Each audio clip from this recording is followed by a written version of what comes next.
ကျွန်တော်ရဲ့ချစ်သူကိုတနန်းစကားကြီးခိုင်းတဲ့နေ့ကိုကျွန်တော်မှတ်မိသေးတယ်။အဲ့ဒီညကစပြီးကျွန်တော်ရဲ့ပြဿနာတွေအားလုံးကိုစတင်ခဲ့တဲ့ကျွန်တော်ဒီစကားကိုတကယ်မုန်းတယ်။ဘာလို့အဲ့ရမဝင်ခင်ဒီလိုကြောက်စရာကောင်းတဲ့အရာတွေကိုကြီးခိုင်းရတာလဲလို့ကျွန်တော်ရဲ့ချစ်သူဂျနီးကပြောတယ်။ဒါကမင်းကငါရင်ခွင်ထဲမှာဖက်ပြီးတော့အိတ်ဖို့ပဲအဲ့လိုကျွန်တော်ကပြန်ပြောခဲ့တယ်။ကျေးဇူးပြုပြီးဒီစကားကိုရက်လိုက်ပါတော့အဲ့လိုသူကတောင်းဆိုတယ်။ဘာလဲမင်းကရဲရင်နဲ့မင်းကလေးတယောက်လိုငါထင်ထားတာအဲ့လိုကျွန်တော်ကလောင်ပြောင်ပြန်ပြောခဲ့တယ်။အဲ့ဒီအချိန်မှာဂျနီးကိုကျွန်တော်နောက်ပြန်ရတာကအရန်ပျော်စရာကောင်းခဲ့တယ်။ဒါပေမဲ့ဒီစကားကြည့်ပြီးတော့ကျွန်တော်ရဲ့ဘဝတွေထာဝရပြောင်းလဲသွားလိမ့်မယ်လို့တစ်ခါမှမတွေးမိခဲ့ဘူး။တနန်းစကားတွေကတီလာရှင်ပုံစံမကောင်းဆိုးဝါးပုံပေါ်လာတဲ့အခါဂျနီးကအော်မထွက်ခဲ့ဘူး။သူ့မျက်နှာကကြောက်လန့်နေပေမဲ့မျက်လုံးတွေကိုမမိတ်ခဲ့ဘူး။သူ့မျက်စံတွေကပြူးကျလာတာကိုကျွန်တော်တွေ့လဲရတယ်။သူကထိတ်လန့်စရာကောင်းတဲ့တီလာရှင်ရဲ့မျက်နှာကိုစူးစိုက်ကြည့်နေတဲ့ရုတ်တရက်သူတိတ်ဆိတ်သွားတယ်။ဟေးအရှင်ပြေးလားအဲ့လိုကျွန်တော်ကမေးလိုက်တယ်။သူကရုတ်တရက်အလေးအနက်ဖြစ်သွားတယ်ကျွန်တော်တို့ဟာဇက်ကားကိုဆက်လက်ကြည့်ခဲ့ပြီးလုံးဝတိတ်ဆိတ်နေတယ်ဇက်ကားရဲ့နောက်ဆုံး credit စီးရင်နေစတင်ပြသတဲ့အခါကျွန်တော်ထပ်ရက်လိုက်တယ်ငါအိတ်ချင်လာပြီးအိတ်ရတဲ့သွားကြစို့အဲ့လိုပြောလိုက်တယ်ဒါပေမဲ့ဂျနီးက TV ဖန်သားပြင်ကိုစူးစိုက်ကြည့်နေရင်ထိုင်နေရကမလှုပ်ခဲ့ဘူးဂျန်အဲ့လိုကျွန်တော်ကခေါ်လိုက်တယ်သူ့မျက်လုံးတွေကဖန်သားပြင်ပေါ်မှာစူးစိုက်နေပြီးသူ့ခန္ဓာကိုယ်မှာလှုပ်ရှားမှုတစုံတရာမရှိခဲ့ဘူးဇက်ကားကသူ့ကိုစုံဝတ်တက်နဲ့ထင်းချုပ်ထားသလိုဖြစ်နေတဲ့ဒီတစ်ချိန်တော့ကျွန်တော်သူ့ကိုတိုက်လိုက်တယ်ဟေးဂျန်ဟမ်ဘာလဲအဲ့လိုသူကပြန်ပြေးတဲ့ဇက်ကားပြီးသွားပြီအိတ်ကြစို့အဲ့လိုကျွန်တော်ကပြန်ပြောလိုက်တယ်အိတ်တော့မလားโอเคအဲ့လိုသူကဖြေးပြီးဖြည်းချင်းထက်ရက်ခါအိတ်ခန်းထဲကိုဝင်သွားတယ်ဒါပေမဲ့တကားကိုစောင့်ပိတ်လိုက်တယ်ဘာလို့ဒီလောက်ထူးဆန်းနေရတာလဲအဲ့လိုကျွန်တော်တွေးမိတယ် TV ကိုပိတ်လိုက်ပြီးအိတ်ခန်းတကားစီရှောက်သွားခဲ့တယ်ဒါပေမဲ့တကားလက်ကင်ကိုလှည့်ကြည့်တဲ့အခါအထက်ကနေတောက်ခတ်ထားတာကိုတွေးလိုက်ရတယ်ဂျ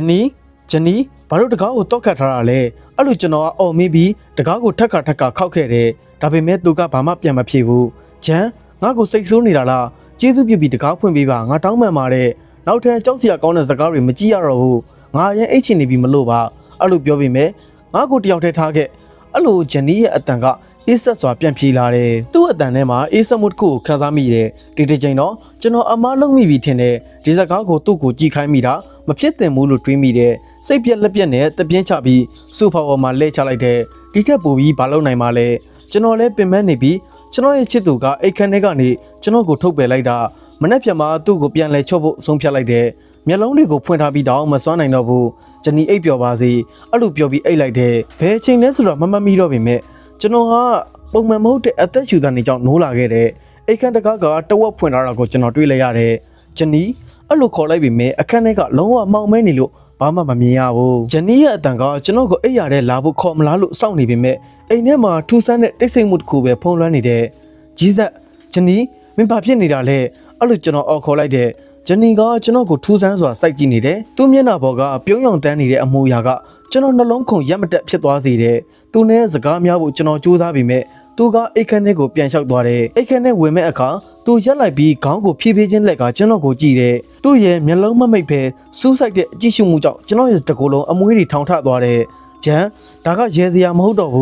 းအဲ့ရတဲ့လာချင်းလာလို့ရတယ်အဲ့လိုပြောလိုက်တဲ့သူကအခန်းထဲဝင်သွားပြီမဲ့ဒီတစ်ချိန်တော့တကားကိုမပိတ်ခဲ့ဘူးတကားရဲ့အကွဲကြားကနေသူ့မျက်နှာရဲ့တစိမ့်တစ်ပိုင်းကိုကျွန်တော်တွေ့လိုက်ရတယ်ဘာလို့ဒီလောက်ထူးဆန်းနေရတာလဲအဲ့လိုတွေးမိပြီးကျွန်တော်ဟာတက်တောင့်တက်တာရှိတဲ့အဲ့ရပေါ်မှာလဲချင်ပေမဲ့တက်တိမထုတ်နိုင်ခဲ့ဘူးဂျနီရဲ့ပုံစံကအဲ့ဒီညကစပြီးတခုခုပြောင်းလဲသွားပြီလို့ခံစားရတယ်နောက်နေ့တမနက်မှာနိုးလာတဲ့အခါမိဖို့ကြောင့်ထဲမှာတခုလောင်နေတဲ့အနက်ကိုရလိုက်တဲ့မိတတိပေးစနက်ကလည်းအဆက်မပြတ်ထွက်နေတယ်ကျွန်တော်ထက်ရပြီးမိဖို့ကြောင့်နဲ့သွားကြည့်တဲ့အခါမနှက်စာလောင်ကျွမ်းနေတာကိုတွေ့လိုက်ရတယ်ဂျန်နီကတော့မိဖို့ကြောင့်စင်ကုန်ပြီးမှအသက်မရှိတဲ့ရုပ်ထုတစ်ခုလိုရက်နေတယ်ဘုရားသခင်ဂျန်နီအိမ်ကိုမီးရှို့ဖို့ကြိုးစားနေတာလားအဲ့လိုအော်ပြီးမီးဖို့ဘက်ကမီးကိုပိတ်လိုက်တယ်မိသက်စေဖို့နဲ့မီးကိုလည်းငြိမ့်လိုက်တယ်ဒါပေမဲ့အန်ဟောစရာကောင်းတာကဂျန်နီကဘာမှတုံ့ပြန်မှုမရှိခဲ့ဘူးသူကရေချင်းပေါ်မှာအေးခဲထားတဲ့ကြက်တကောင်ကိုရေမြုပ်ပြီးစူးစိုက်ကြည့်နေတဲ့ကျွန်တော်စိတ်မထိန်နိုင်တော့ပဲဒေါသထွက်လာတဲ့ဂျန်နီမင်းညကအဲ့ဒီစကားကြည့်ခိုင်းပြီလို့ငါတောင်းပန်ပါတယ်ဒါပေမဲ့မင်းအခုလုပ်နေတာတွေကနည်းနည်းလွန်သွားပြီလို့မထင်ဘူးလားဒါကကလီးဆန်လွန်နဲ့ဂျနီတာဝန်သိတဲ့လူကြီးတယောက်လိုပြုမှုစမ်းမှာအဲ့လိုပြောရင်သူကရုတ်တရက်စကားဖြတ်ပြီးကြက်တွေကိုအသက်ရှင်ရင်အရေးကိုနှွားတာလားအဲ့လိုမေးလိုက်တယ်ဒီလိုမေးခွန်းမျိုးကိုကျွန်တော်လုံးဝမမျှော်လင့်ထားခဲ့ဘူးဘာလဲကြက်ကိုအသက်ရှင်ရင်အရေးကိုခွာတာလားဒါမှမဟုတ်လေပင်ကိုအရင်ဖြတ်တာလားအဲ့လိုသူကထပ်မေးတယ်ဂျနီမင်းငါ့ကိုကြောက်အောင်လုပ်နေတာလားငါဒီတက်ပို့ပြီးမခံနိုင်တော့ဘူးငါရေချိုးကန်းနဲ့သွားတော့မယ်မင်းလိုက်လာမလား အဲ့လိုပြောပြီးမြဲသူကကျွန်တော်ပြန်ဖြေတာကိုမစောင့်တော့ပဲထွက်သွားတယ်ဖြည်းဖြည်းချင်းတနန်းစကားကကျွန်တော်ရဲ့ချစ်သူရဲ့စိတ်ကိုဖျို့ဖျဲဖြစ်သွားစေတယ်ဆိုတာသိလာရတယ်ကျွန်တော်အင်တာနက်ပေါ်မှာကြောက်စရာဇာတ်လမ်းတွေကိုကြည့်ပြီးပုံမှန်နဲ့အပြုတ်အမူတွေပြတဲ့လူတွေရဲ့ဖြစ်ရပ်တွေကိုရှာကြည့်ခဲ့တဲ့အဲ့ဒီမှာလူတိုင်းမှာစိတ်သက်သာမှုမရှိဘူးလို့ဖော်ပြထားတဲ့ဂျနီရဲ့အတွက်စိတ်ယောဂကူဆရာဝန်နဲ့တိုင်ပင်ဖို့ဆုံးဖြတ်ခဲ့တဲ့ဒါပေမဲ့အဲ့ဒီညမှာဖြစ်ပွားခဲ့တဲ့အရာကကျွန်တော်ကိုတကယ်ကြောက်လန့်စေခဲ့တယ်ဂျနီနဲ့ဘေဂျင်းကအိပ်ရမှာကြောက်လို့ကျွန်တော်ဟာဆိုဖာပေါ်မှာပဲအိပ်လိုက်တယ်ဒါပေမဲ့ဒီတစ်ချိန်တော့အိတ်ကန်တကားကိုစောင့်ကြည့်ထားတယ်ဂျနီကထွက်ပြီးခိုးထွက်လာမလားဆိုတာသိချင်လို့ပဲဘယ်အချိန်မှအိပ်ပျော်သွားလဲဆိုတာမှတ်မိပေမဲ့ရုတ်တရက်ကြိုးရိုးတစ်ချောင်းထိတ်လန့်စေတဲ့ရဲတံတစ်ခုကြောင့်ကျွန်တော်ထိတ်လန့်သွားတယ်ကျွန်တော်ဟာဆိုဖာအောက်မှာဖွက်ထားတဲ့ဘေဘောရိုက်တံကိုဆွဲယူလိုက်တယ်ကျွန်တော်ကဂျနီကိုချစ်တယ်ဆိုပေမဲ့သူ့ထဲမှာမကောင်းဆိုးဝါးတစ်ခုခုဝင်ပူးနေမယ်ဆိုရင်ကိုကာကွယ်ဖို့တစ်ခုခုတော့လိုအပ်မယ်လေဒါတွေကအတိတ်ပဲမရှိသလိုထင်ရပေမဲ့အိတ်ကန်တကားကိုဖွင့်လိုက်တဲ့အခါကျွန်တော်တကယ်ကြောက်လန့်သွားတယ်ဂျနီအတွက်လည်းကြောက်တယ်ကျွန်တော်ကိုယ်တိုင်အတွက်လည်းကြောက်တယ်အိတ်ကန်ထဲမှာလုံးဝဖျို့ဖျဲဖြစ်နေတဲ့မုန်တိုင်းတစ်ခုတိုက်ခတ်သွားသလိုပစ္စည်းတွေပြိုလဲကုန်တယ်ညာမီးအိမ်ရဲ့မိန်ဖြော့အလင်းရောင်နဲ့နေရန်ပေါ်မှာဗေးလီဆိုတဲ့စကားလုံးကိုရေးထိုးထားတာကိုတွေ့လိုက်ရတယ်ဂျနီကတော့ပြတင်းပေါက်ပြီးမှရက်နေပြီးအပြင်ကိုကြည့်နေတယ်ဂျနီမင်းဘာလုပ်နေတာလဲမင်းဘာဖြစ်နေတာလဲအဲ့လိုအော်မေးလိုက်တယ်သူကကျွန်တော်ကိုလှည့်ကြည့်လိုက်တဲ့အခါကျွန်တော်တကိုယ်လုံးထိတ်လန့်သွားတယ်ဂျနီကသူ့မျက်နှာကိုတနန်းတွေကတီလာရှင်ပုံစံအတိုင်းမိတ်ကပ်လိမ့်ထားတဲ့အဝတ်အစားကိုလည်းတီလာရှင်ပုံစံဝတ်ထားတယ်သူဟာဒီဇက်ကားကိုအယူအမူဆွဲလန်းနေပြီးလုံးဝစိတ်မမှန်သူတယောက်လိုဖြစ်သွားတယ်ကျွန်တော်မျက်ရည်တွေစီးကြလာတယ်ဂျနီရဲ့စိတ်မမှန်ကန်မှုကိုဖြစ်စေတဲ့အကြောင်းရင်းကကျွန်တော်ပဲဆိုတာသိလိုက်ရတယ်ဒီဇက်ကားကိုသူ့ကိုပြခဲ့မိတာကိုတကယ်နှောင်းတရမိတယ်သူကရိုးသူတယောက်လိုရဲနေပြီးကျွန်တော်တယောက်တည်းငိုကြွေးရင်းအော်နေမိတယ်မဟုတ်ဘူးငါဘာတွေလှုပ်လိုက်မိတာလဲကျမမွန်ထရီအိုက်မြို့ကိုတက္ကသိုလ်ဘွဲယူဖို့ပြောင်းလာတဲ့အခါတက္ကသိုလ်ရဲ့အဆောင်ကအနှဲငယ်ဈေးကြီးလွန်းလို့ဈေးသက်သာတဲ့နေရာထိုင်ခင်းတစ်ခုကိုရှာဖွေခဲ့တဲ့ကျမရဲ့အတန်းဖော်တယောက်ကစေးရုံဟောင်းနဲ့မိဘမဲ့ဂီယာဟောင်းတစ်ခုကိုမကြသေးခင်ကမှကျောင်းသားနေရာထိုင်ခင်းအဖြစ်ပြောင်းလဲထားတယ်လို့ပြောပြတယ်။အဲ့ဒီနေရာကိုတွားကြည့်တဲ့အခါအစာအုပ်ရဲ့ဘီသူကလက်ရာကကျမကိုအံ့ဩသွားစေတယ်။ထူးခြားတဲ့ထိပ်ဖျားပုံစံနဲ့တန်ကြီးတက်နေတဲ့ကြောက်နေရံတွေပါတဲ့ရာစုနှစ်ပေါင်းများစွာရက်တည်လာခဲ့တဲ့အင်ကြီးတစ်လုံးလိုဖြစ်နေတယ်။အဲ့ဒီမှာကျောင်းသားတွေအတွက်အခန်းငယ်လေးတွေကိုပေးထားပြီးကျောင်းသား2ယောက်ကအခန်းတစ်ခန်းကိုအတူမျှဝေနေရတယ်။ကျမရဲ့အတန်းပေါ်ကဂျပန်နိုင်ငံကနိုင်ငံခြားကျောင်းသားတစ်ယောက်ဖြစ်တဲ့ချိုကိုဆိုတဲ့မိန်းကလေးပါ။သူကအရန်ရင်ကြီးပြီးကျမကိုအမားတစ်ယောက်လိုဂရုစိုက်ပေးတယ်။ကျမတို့ရဲ့အခန်းကနေရာထိုင်ခင်းရဲ့ဒုတိယထပ်မှာရှည်လျားတဲ့ဇင်းချက်ကြီးတစ်ခုရဲ့အဆုံးမှာရှိတယ်။အစာအုပ်ကဟောင်းနှမ်းနေတာမို့ထူးဆန်းတဲ့ခံစားမှုတစ်ခုဖြစ်ပေါ်စေတဲ့ဇင်းချက်တွေကအနီးဘက်မှာတောင်မှောင်မဲနေပြီးကျန်းပေါက်ကျယ်တွေနဲ့နေရန်ဆူဆွနေတဲ့အနံ့တွေကထူးဆန်းစွာလွှမ်းမိုးနေတယ်။ကျမရဲ့စာကြည့်စပွဲကိုစီစဉ်နေရင်ချိုကိုကိုမေးလိုက်တယ်။ဒီနေရာကညဘက်ဆိုထူးဆန်းနေလို့မခံစားရဘူးလား။အားလုံးကဒီလိုခံစားရတယ်။ဒါကြောင့်ဘသူမှညဘက်ဆိုအခန်းထဲကမထွက်ကြတော့ဘူး။ပြီးတော့တကားခောက်တဲ့အဲ့လိုချိုကိုကပြောနေရင်စကားမဆုံးခင်ကျမလှည့်လိုက်တဲ့အခါအိမ်ထရင်အတော်ကြီးမစ္စတာဘိုးချစ်ကတကားဝမှာဒေါသထွက်နေတဲ့မျက်နှာနဲ့ရက်နေတာကိုတွေ့လိုက်ရတယ်။ချိုကိုရဲ့မျက်နှာကသူ့နဲ့မျက်လုံးချင်းစုံလိုက်တဲ့အခါချက်ချင်းဖြူဖက်ဖြူရောဖြစ်သွားတယ်။ Holy Cross နေထိုင်ရာထိုင်ခင်းကနေကြိုးဆိုပါတယ်။ညစာကိုမိနစ်30အတွင်းကျွေးမှမို့နောက်မကြပါစေနဲ့အောင်။အဲ့လိုမစ္စတာဘိုးချစ်ကပြောပြီးချိုကိုကိုဒေါသထွက်တဲ့အကြည့်နဲ့ကြည့်ကထွက်သွားတယ်။ချိုကိုလည်းချက်ချင်းတိတ်ဆိတ်သွားတယ်။သူတို့နှစ်ယောက်ကြားမှာတင်းမာမှုတစ်ခုရှိနေတာကိုကျွန်မခံစားမိတယ်။ချိုကိုကတစ်ခုခုပြောဖို့စူးစမ်းနေပြီးမစ္စတာဘိုးချစ်ကသူ့ရဲ့တိတ်ဆိတ်တဲ့အကြည့်နဲ့သတိပေးလိုက်တယ်လို့ခံစားရတယ်။ခေါက်ဆွဲဟင်းကြုံနဲ့ကြက်သားကင်ပါတဲ့နှွေးထွေးတဲ့ညစာကိုစားပြီးနောက်ကျမတို့အခန်းထဲပြန်လာခဲ့တဲ့ဇင်းချန်တစ်ချောက်ကမီးတွေကမိန်ပြဖြစ်လာပြီးအစာအုပ်တစ်ခုလုံးကပုံမှန်ထဲ10သားလောက်ပိုကြောက်စရာကောင်းနေတဲ့ချိုကိုကသူ့စာကြည့်စရာတွေနဲ့နင်းမျောနေပြီးကျမကတော့စောင်းပါးတွေကိုပြန်စစ်ဆေးဖတ်ရှုနေတဲ့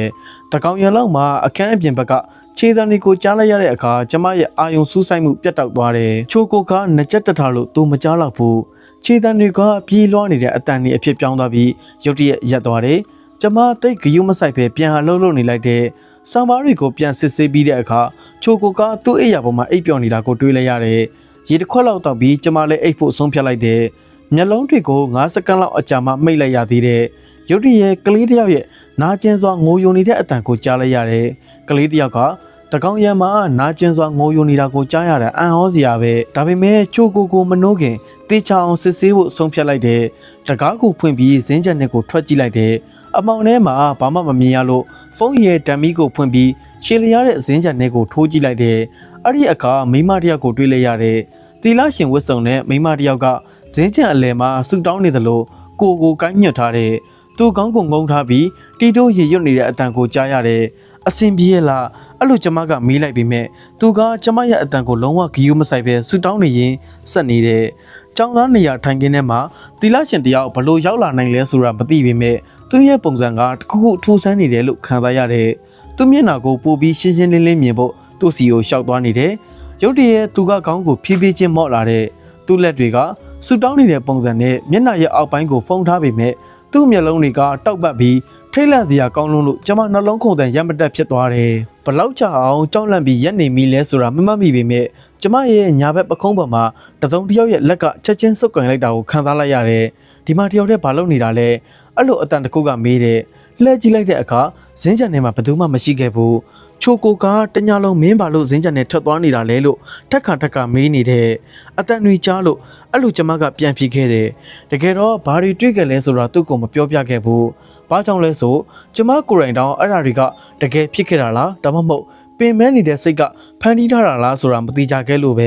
ဲနောက်တစ်နေ့မှာကျမဖျားနေလို့စာသင်ခန်းကိုအနားယူလိုက်တယ်မင်းအနားယူဖို့လိုတယ်ညနေကျရင်ငါပြန်လာခဲ့မယ်ဇင်းချန်ထဲမှာရှောက်မသွားနဲ့အောင်တော့အဲ့လိုချိုကပြောပြီးထွက်သွားတယ်ကျမပြုံးပြီးခေါင်းငိမ်ပြလိုက်တယ်အချိန်ကြာလာနဲ့အမျှကျမရဲ့ဖျားနာမှုကပိုဆိုးလာတယ်မျက်လုံးတွေကိုဖွင့်မို့တောင်ခက်ခဲနေပြီးအဖျားကတက်လာတယ်ခေါင်းကိုက်မှုကပြင်းထန်လာပြီးအိယာပင်မီးအိမ်ကိုဖွင့်မို့တောင်မှမထနိုင်လောက်အောင်ပြားနေနေတယ်အခန်းထဲမှာနေဝင်သွားတာနဲ့အမျှအမောင်ကျလာတယ်မိုးဝေနေတဲ့မျက်လုံးတွေနဲ့အခန်းထဲမှာချစ်တန်တစ်ခုကိုကြားလိုက်ရတယ်တစုံတစ်ယောက်ကတစ်သားမျက်နှာပြင်တစ်ခုကိုချစ်နေတယ်လို့ပဲဗီယိုတကားကသူ့အလိုလိုပွင့်လာတာကိုတွေးလိုက်ရတယ်ကျမဟာအသက်ကိုပြင်းပြင်းရှုံမိတယ်ဘာလို့လဲအဲ့လိုအော်မေးလိုက်တယ်အဲ့ဒီအခါမင်းညကတီလာရှင်ပုံစံနဲ့မိမတယောက်ဗီယိုထဲကထွက်လာတယ်သူ့လက်တွေကဆူတောင်းနေတဲ့ပုံစံနဲ့ပိတ်ထားပြီးခေါင်းကိုငုံထားတယ်သူကတိတ်ဆိတ်စွာဆူတောင်းနေရင်ဖြည်းဖြည်းချင်းရှောက်လာတယ်ဘာလို့ချင်တာလဲအဲ့လိုကျမကမျက်လုံးပြူးပြဲကြည့်ရင်မေးလိုက်တယ်တခုခုဖြစ်တော့မယ်ဆိုတာခံစားမိတယ်သူကကျမရဲ့အိယာပြီးမှရပ်လိုက်တယ်ကျမရဲ့နှလုံးခုန်တန်ရက်မတက်ဖြစ်သွားတယ်ဘယ်စကလုံးမှပါဇက်ကထွက်မလာဘူးအော်တန်တောင်မထွက်နိုင်ခဲ့ဘူးသူကလက်နက်ဖက်ကိုဘေးဘက်ကိုစန့်ထုတ်လိုက်ပြီးဖယားသခင်ကိုလောင်ပြောင်နေသလိုဖြစ်နေတယ်သူ့မျက်နှာကကျွန်တော်ကိုစူးစိုက်ကြည့်လာတယ်အဲ့ဒီအခါမှာသူ့မျက်နှာတစ်ခုလုံးကိုပထမဆုံးအကြိမ်မြင်လိုက်ရတယ်တင်တို့မြင်ခဲ့ရတဲ့ဒီဇလန်ဟာမွန်ထရီအိုက်မြို့ကဂရီနန်မာသာဟောက်ကိုအခြေခံပြီးလွတ်လပ်စွာဖန်တီးထားခဲ့တာပါအဆိုးရွားဆုံးအခမ်းအတန်းကတော့1918ခုနှစ်ချစ်သူများနေ့မှာဖြစ်ပွားခဲ့တဲ့မိဘမဲ့ဂီဟာမှာမီးလောင်မှုဖြစ်ပြီးကလေး53ယောက်ရဲ့အသက်ကိုဆုံးရှုံးခဲ့ရတဲ့တီလာရှင်တွေနဲ့ကလေးတွေရဲ့ရုပ်အလောင်း300နီးပါးဟာဒီအဆောက်အဦရဲ့မြေအောက်ခန်းမှာမြုပ်နှံထားခဲ့တဲ့2000ခုနှစ်မှာကော်ရီးယားတက္ကသိုလ်ကဒီအဆောက်အဦကိုဝယ်ယူခဲ့ပြီးကျောင်းသားနေရာထိုင်ခင်းအဖြစ်ပြောင်းလဲခဲ့တဲ့အဲ့ဒီအချိန်ကစပြီးကျောင်းသားတချို့ကထူးဆန်းတဲ့အမြင်အာရုံတွေစူညံတန်တွေမီးလောင်မှုအကြောင်းအိမ်မက်ဆိုးတွေနဲ့တချို့ဓာတ်တွေမှာကလေးတွေရဲ့အော်ဟစ်တန်တွေမိမအတန်တွေနဲ့ဆူတောင်းတန်တွေကိုကြားတွေ့ခဲ့ရတယ်လို့ဖော်ပြခဲ့ကြတယ်ကျမအရင်ကအချစ်ဆိုတာရံဖြစ်တာမနာလိုတာအမြဲတောင်းပန်နေရတာလို့ထင်ခဲ့တယ်ပြန်ကြည့်တဲ့အခါကျမကတကယ်ချစ်မိခဲ့တာမဟုတ်ဘူ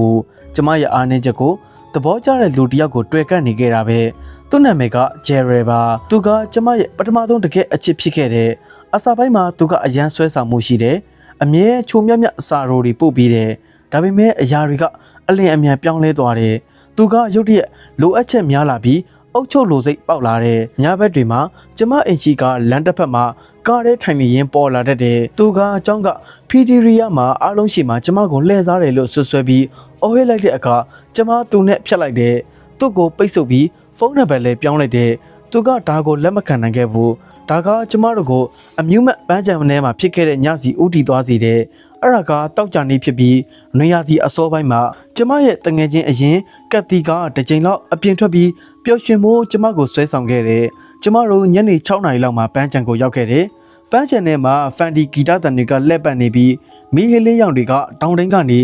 ဖြစ်နေတယ်လူတွေရဲ့ရဲတန်တွေအော်တန်တွေနဲ့ပြည့်နေတယ်ဒီလိုညာမျိုးကကလေးတယောက်လိုခဏလေးပြန်ခံစားရသလိုဖြစ်စေတယ်ပထမနာရီအနှင်းငယ်ကအရန်ပျော်ရွှင်စရာကောင်းခဲ့တယ်ကျမတို့ယိုလာကိုစတာကိုစီးပြီးဘိုက်တွေနာလာတဲ့အထိရေမောခဲ့ကြတယ်ပြီးတော့ရေခဲမုံစားပြီး ကတိကဘဲရီဗီကိုညွှန်ပြလိုက်တယ်ကျမကအဲ့ဒီဘဲရီဗီကဘလောက်မြင့်နေဆိုတာကိုသတိထားမိတဲ့အခါရင်းနှီးတဲ့မျက်နှာတစ်ခုကိုဘဲရီဗီအောက်မှာတွေ့လိုက်ရတယ်ဂျယ်ရီကတန်းစီထဲမှာကျမတို့ရှေ့မှာရက်နေပြီးမျက်တောင်မခက်ပဲကျမကိုစိုက်ကြည့်နေတယ်စောင့်နေတယ်ကျမမျက်နှာမှာထိတ်လန့်မှုတွေပြည့်နေနေတာကိုတွေ့တော့ကတိကကျမရဲ့မျက်လုံးကိုလိုက်ကြည့်တယ်ဘလို့လို့ဖြစ်နိုင်မှာလဲမင်းရဲ့အမေကသူကကြောင်းကနေတတိပြီးခံရတယ်လို့မပြောဘူးလားဟုတ်တယ်ကျမအတန်တုံရင်းပြောလိုက်တယ်သူဒီမှာဘာလုပ်နေလဲငါမသိဘူးကျမတို့နောက်ပြန်ဆုပ်ဖို့မလုပ်နိုင်ခင်သူကကျမတို့စီလျှောက်လာတဲ့သူ့မျက်နှာကဖြူဖြော့ပြီးမျက်လုံးတွေကပြူးကျင်နေတဲ့သူ့မျက်လုံးတွေပတ်လည်မှာရက်ပေါင်းများစွာအိတ်မပြောခဲ့သလိုမဲနေနေတဲ့အဝိုင်းတွေရှိတယ်မင်းငါ့ကိုတခါချစ်တယ်လို့ပြောခဲ့ဘူးတဲ့ဒါဆိုမင်းရဲ့စိတ်တစ်စိတ်တစ်ပိုင်းကအခုဒီငါ့ကိုချစ်နေတော့မယ်မင်းဝန်ခံခြင်းသည်ဖြစ်စေမဝန်ခံခြင်းသည်ဖြစ်စေကတိကကျမရှိကိုဝင်ရက်ပြီးသူ့ကိုနောက်ဆုတ်ဖို့ပြောပြီးမြဲဂျယ်ရီကနားမထောင်ဘူးသူကကတိကိုကြော်ကြည့်ပြီးကျမကိုတက်တက်စိုက်ကြည့်တယ်မင်းကငါအတွက်လောက်ခဲ့သမျှအရာအလုံးပြီးမှငါ့ကိုအမိုက်လိုပြစ်ထားခဲ့လို့ရမယ်လို့ထင်နေတာလားမင်းကငါ့ဘဝကိုငရဲဖြစ်အောင်လုပ်ခဲ့တာကလို့ရင်ဘာမှမလုပ်ခဲ့ဘူးငါ့ကိုတယောက်တည်းထားခဲ့ပါကျမကကတိရဲ့လက်ကိုစုပ်ကန်ပြီးရှေ့ကိုအပြေးထွက်လိုက်တယ်ဒီတစ်ချိန်တော့ထွက်ပြေးမနေတော့ဘူးလို့ဆုံးဖြတ်လိုက်တယ်ကိုရက်တီမှုကိုခိုင်ခိုင်မာမာထားရမယ်ဖယ်ရီဘီစမောင်သမားကရှုပ်ထွေးနေပုံရတယ်ဂျယ်ရစ်ကကျမတို့ကိုတားဖို့မမိခင်ကျမတို့နောက်ဆုံးရတဲ့တွဲတဲကိုအတင်းတိုးဝင်လိုက်တယ်တွဲကဖြည်းဖြည်းချင်းတက်လာပြီးဘိန်းကလှဲ့လာတဲ့ကျမအသက်ရှူတန်ကိုတင်းကျင်အောင်ထိန်းဖို့ကြိုးစားရင်ရှေ့ကတက်ထူတန်းကိုတင်းတင်းကင်ထားတဲ့ကတိကကျမပကုံးကိုစုပ်ကင်လိုက်တယ်မင်းမှန်ကန်တဲ့အရာကိုလုပ်ခဲ့တယ်မိကုံကအရန်ကုန်ယူတယ်သူအခုထွက်သွားလိမ့်မယ်ထင်တယ်ဒါပေမဲ့သူမမားခဲ့တယ်အမြင့်ပေ60လောက်ရောက်တဲ့အခါကျမတို့ရဲ့တွဲကရုတ်တရက်ရပ်တန့်သွားတယ်ကျမတို့နှစ်ယောက်လုံးအော်ဟစ်လိုက်တယ်ဒါပေမဲ့တစ်ချိန်တွဲကထက်လုသွားပြီးအင်အားပြင်းပြင်းနဲ့ရင်ထိုးသွားတယ်ဘာလဲဟာအဲ့လိုကတိကအော်လိုက်တယ်ကျမအောက်ကိုကြည့်လိုက်တော့ဂျယ်ရစ်ပဲ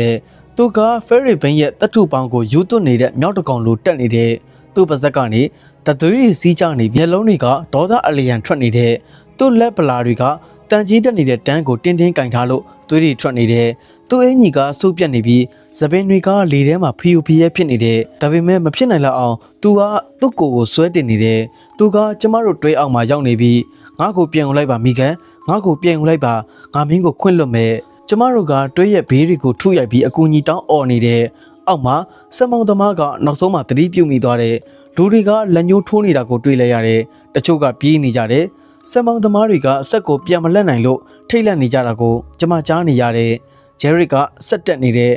သူကအခုဆိုလက်မအနှင်းငယ်အကွာမှာပဲရှိတော့တယ်သူ့လက်တစ်ဖက်ကကျမတို့ရဲ့တွဲအောက်ကိုလှမ်းလာတယ်သူ့လက်ချောင်းတွေကသွေးတွေစီးကျလာပြီးသူ့မျက်နှာပေါ်ကိုပန်းကျလာလို့သူ့ကိုပို့ပြီးထိတ်လန့်စရာဖြစ်စေတယ်မင်းကငါအပိုင်ပဲမိကန်သူကတူတူလေးပြောတယ်မင်းကငါ့ကိုအကျွေးတင်နေတယ်ဒါကကျမမြင်ဘူးသမျှတွေမှာအထိတ်လန့်ဆုံးပဲသူပြောတဲ့ပုံစံကဒေါသထွက်နေတာမဟုတ်ဘူးကျေလောင်နေတာလည်းမဟုတ်ဘူးသူကကျမကိုသူ့အပိုင်လို့တကယ်ယုံကြည်နေသလိုသိကြတဲ့ပုံစံပဲရက်ပါကျေးဇူးပြုပြီးငါ့ကိုတယောက်တည်းထားခဲ့ပါသူ့ရဲ့ပြုံးနေတဲ့မျက်နှာကရုတ်တရက်ပုံစံပြောင်းသွားတယ်ဒါဆိုမင်းကလက်ခံမှာမဟုတ်ဘူးပေါ့အခုရောက်ဘလို့လဲ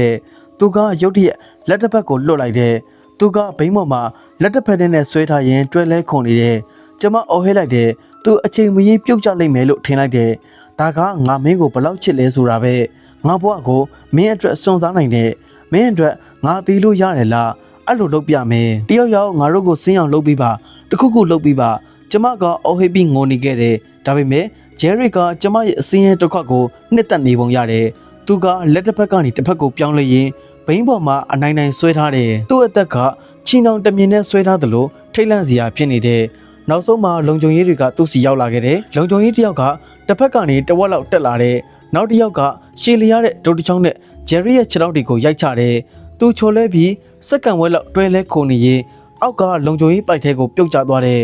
သူတို့ကသူ့ကိုဖမ်းပြီးလက်ထိတ်ခတ်လိုက်တယ်ကျမတို့ကိုစက်ပေါ်ကအောက်ကိုခေါ်ဆင်းလာတယ်ကတိကတုံရင်နေပြီးကျမကငိုတာရက်လို့မရနိုင်ဘူးကျမကနောက်ကိုခဏခဏပြန်ကြည့်နေတယ်သူထပြီးကျမကိုထပ်လိုက်လာမှကိုမျောလင့်နေမိတယ်ကျမတို့ထွက်ဆိုချက်တီးပေးခဲ့ရတယ်ရဲတွေကသူ့ကိုပိုင်နဲ့ချိုးဖောက်မှုနှောက်ယှက်မှုအန်ဒီရဲ့ဖြစ်စီမှုတွေနဲ့တရားစွဲဆိုခဲ့တယ်နောက်နေ့မှာကျမကကာကွယ်ပိတ်ပင်မိန်တစ်ခုတင်သွင်းခဲ့တယ်နောက်ပိုင်းမှာဂျယ်ရစ်ကကျမတို့ကိုထိတ်လန့်စေဖို့စက်ကိုတမင်ဖျက်ဆီးခဲ့တာကိုသိခဲ့ရတယ်အဲ့ဒီညမှာသူ့မျက်နှာပေါက်ကအမူအရာကရိုးရှင်းတဲ့ဆွဲလန်းမှုမဟုတ်ဘူးဒါကတေချောင်မှုတစ်ခုပဲသူ သူကကျမကိုသူ့အပိုင်လို့တကယ်ယုံကြည်နေခဲ့တယ်အခုဒီကျမအိမ်မဆိုးတွေထဲမှာဂျယ်ရစ်ကိုမြင်နေရတယ်သူကတတ်တူတန်းကိုလက်တစ်ဖက်နဲ့ဆွဲထားရင်အဲ့ဒီအမြင့်မှာတွဲလဲခုန်နေတယ်သူ့ရဲ့မီးလောင်နေတဲ့မျက်လုံးတွေကကျမရဲ့ဝိညာဉ်ကိုထိုးဖောက်ပြီးအော်ဟစ်နေတယ်ငါ့ကိုပြန်ယူလိုက်ပါမိကန်မင်းငါ့ကိုပြန်ယူရမယ်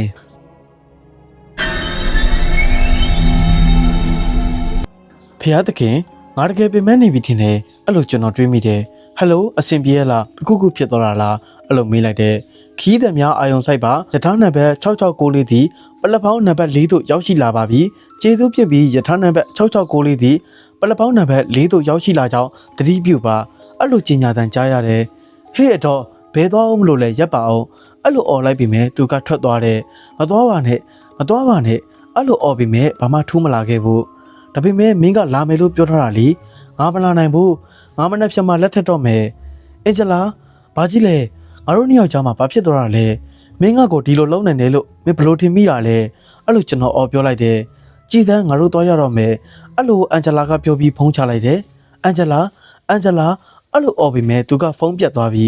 ဟယ်လိုမင်းဘာလို့ကျင်တာလဲဒီကနေထွက်သွားစမ်းမှာအဲ့လိုကျွန်တော်អော်လိုက်တယ်အဲ့ဒီဆုံးမကငါ့ကိုထားသွားတယ်အဲ့လိုဆော့អော်နေမိတယ်ဘာလို့သူကအဲ့ဒီလိုရှောက်နေတာလဲအဲ့လိုတွေးမိတယ်ဟေးမင်းမလုံးနဲ့ငါ့ကိုတယောက်တည်းထားခဲ့အဲ့လိုអော်ပြီမဲ့ဘာမှထူးမလာခဲ့ဘူးငါ့ကိုတွေ့ဘူးလားအဲ့လိုတစုံတယောက်ကမေးလာတယ်ကြီးဆက်ငါ့ကိုတွေ့ဘူးလားအဲ့လိုထပ်မေးတယ်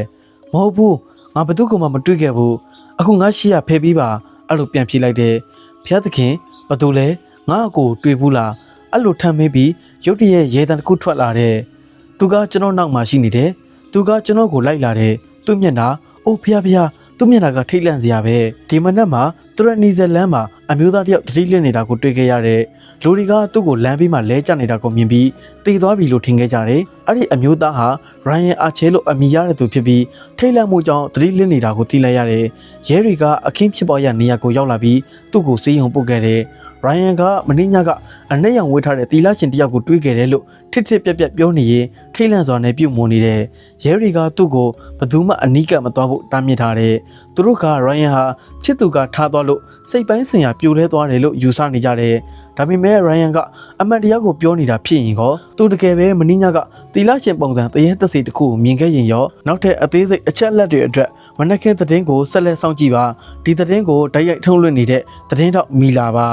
โอเคမသရူတရေသက်စီဆိုတာမရှိဘူးနော်အဲ့ဒီလူကအရက်မှုပြီးစိတ်ကူးရင်မြင်မှုတွေဖြစ်နေတာပဲအဲ့လိုပြောလိုက်တယ်ညဘက်မှာဒီကိုပြန်လာဖို့မင်းပြောနေတာလားဒါပေမဲ့ငါပြောတာကဒါတွေကလိန်ညာတဲ့ပုံမြင်နေပဲအဲ့လိုပြန်ဖြေတယ်โอเคသူတို့လိုချင်တာကဒီလိုဆိုရင်လည်းရတယ်အဲ့လိုပြောလိုက်တယ်ဟေးချာလီအိမ်ပြန်ပြီးအိတ်လိုက်အောင်ဒီညမှာငါတို့အလုပ်လုပ်စရာရှိတယ်အဲ့လိုပြောလိုက်တယ်တိတ်ဆိတ်နေပါโอเค